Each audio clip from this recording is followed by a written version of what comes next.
Okay, this is the left kidney of the cadaver. First, this is the pararenal fat. If we reflect the pararenal fat, we have the perirenal fat inside. Okay, and on this side it is more obvious. This is the perirenal fat, and this is the renal fascia. This one. Okay, take a good shot of it. Alright, this is the kidney. It has been sectioned. If we open it, we can see that here, this is the renal cortex of the kidney meaning. Okay. Inside, of course, is the medulla. Here we can see one of the renal pyramids, this one. Okay. And regarding the calyces, we cannot differentiate them. We can say these are minor calyces joining to form the major calyces. Okay, but this is important. The artery coming into the spleen, this one specifically is a lobar artery. What did I say? To the kidney. Okay, this is the lobar, one of the lobar arteries going to the kidney. Okay, and of course it's divided into interlobar arteries. These are visible, they are required, and after that it's not visible, the arcuate and other arteries. Another thing is the medullary rays. Okay, these lines, and it's particularly visible in this area. It's also present in the other areas, but this is the area of interest in this case. Okay, and outside we have the renal vein and artery. This is the renal vein, left renal vein. What is it receiving? The left gonadal vein, and the cadaver is male, so this is the left testicular vein, and this is the left suprarenal vein. Okay, behind it, so you can distinguish the vein. This is the vein. Behind it, here there's the artery. This is the artery. You can see it. Okay, this was the vein. This is the artery. That's it. This is the artery.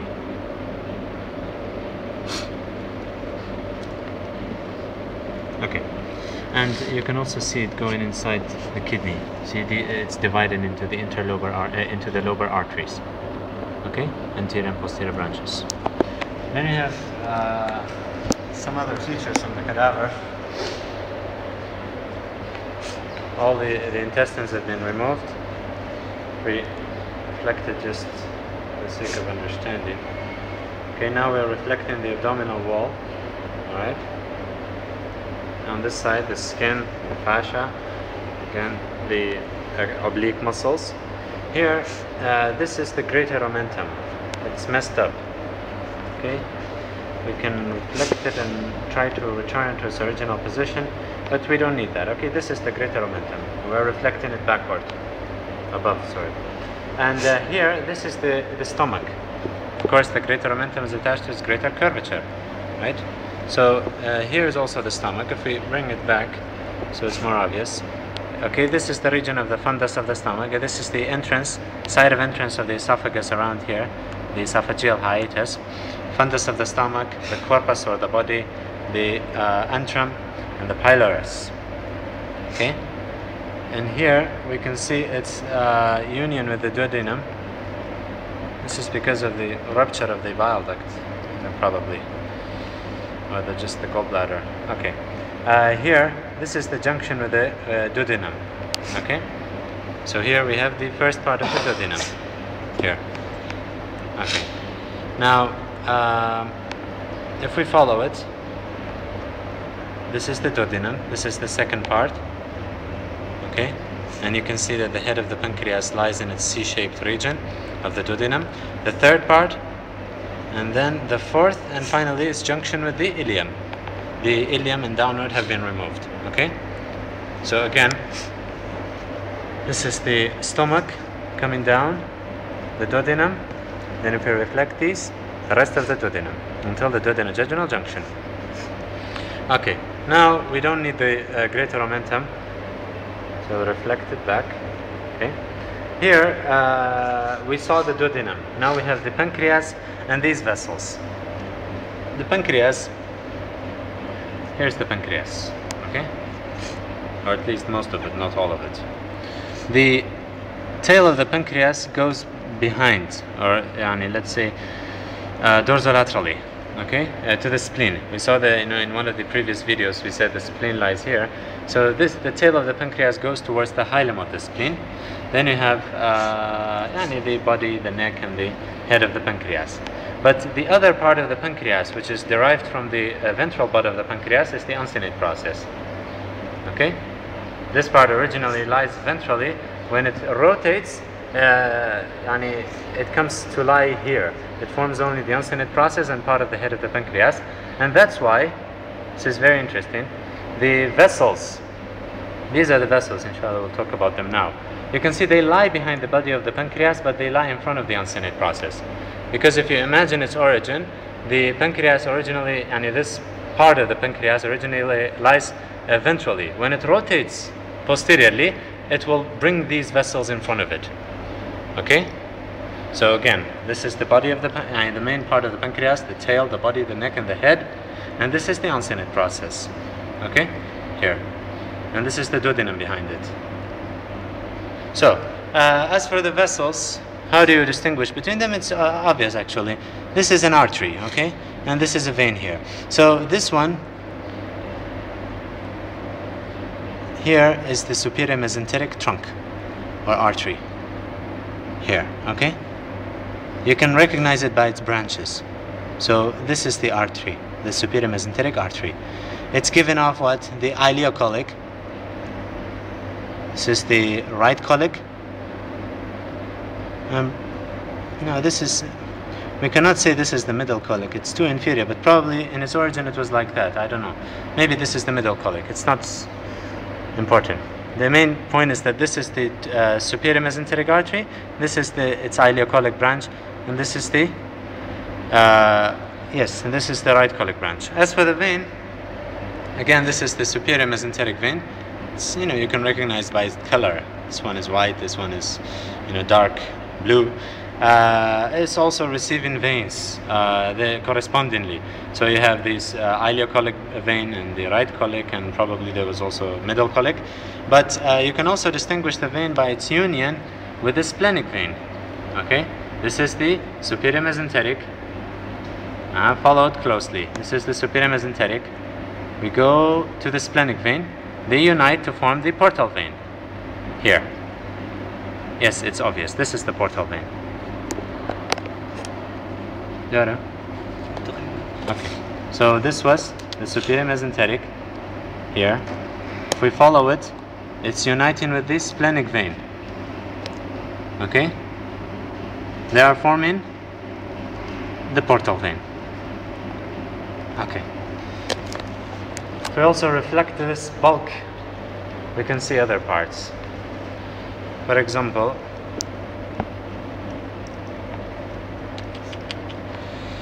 okay, this is of course the abdominal aorta divided into the common iliac arteries. You can see this is the left common iliac here. This is the right common iliac, and this is also dividing into the external and internal. Probably this one is the internal because it's going like this. This is the external. But some important things. For example, we had in the kidney, we said yes, there's supposed to be a left renal artery. Probably it has been removed. Okay, here it is. This is the origin of the left renal artery. Take a closer shot here. This is the aorta. This is the left renal artery. Lower down, this is the left gonadal or left testicular artery. Okay.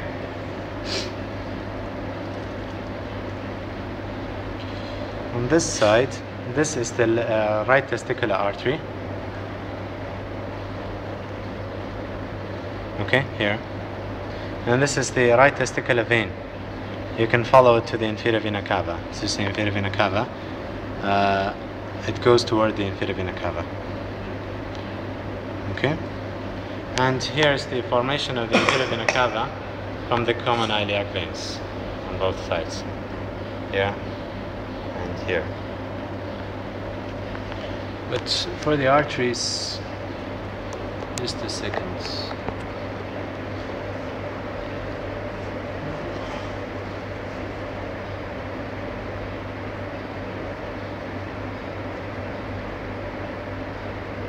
Okay, sorry, I made a mistake. This is actually the inferior mesenteric artery. It's not the left gonadal. No, it's not the left gonadal. This is the inferior mesenteric artery. This is the left colic branch. This is the sigmoidal branch. And this is the superior rectal. Okay? What I said previously was wrong. This is not the left testicular artery. This is the inferior mesenteric artery. Okay? This is the left colic branch, the sigmoidal branch, and the superior rectal. The continuation. The left testicular, I don't know. Maybe it lies somewhere around here. Okay? Let's see, higher above. No, I don't see it. I don't know if it exists actually, but we can distinguish this as the left testicular artery and right testicular artery. Okay, and this one behind it is the right testicular vein. Oh yes. Here we can see the lumbar arteries. Yani one of them at least. Okay, can you see this? No. Or just a second. Yani they were visible on both sides.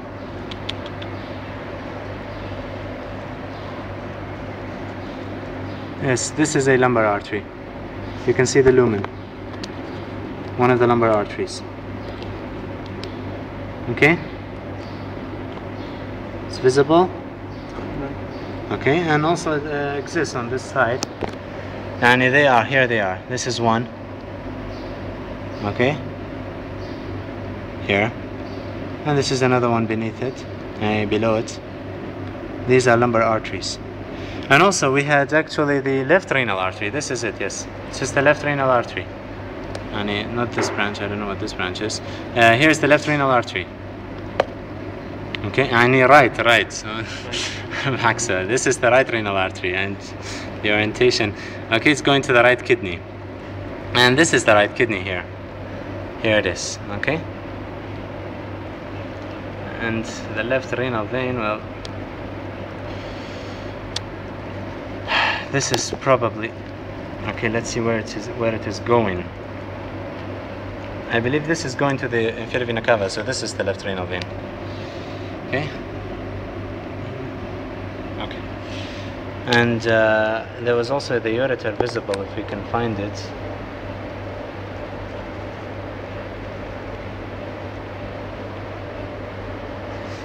These are the vessels, well,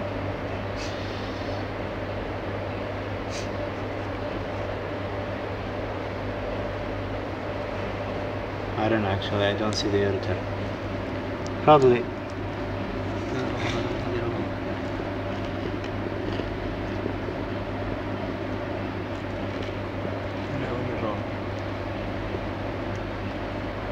No, it should be on the medial side.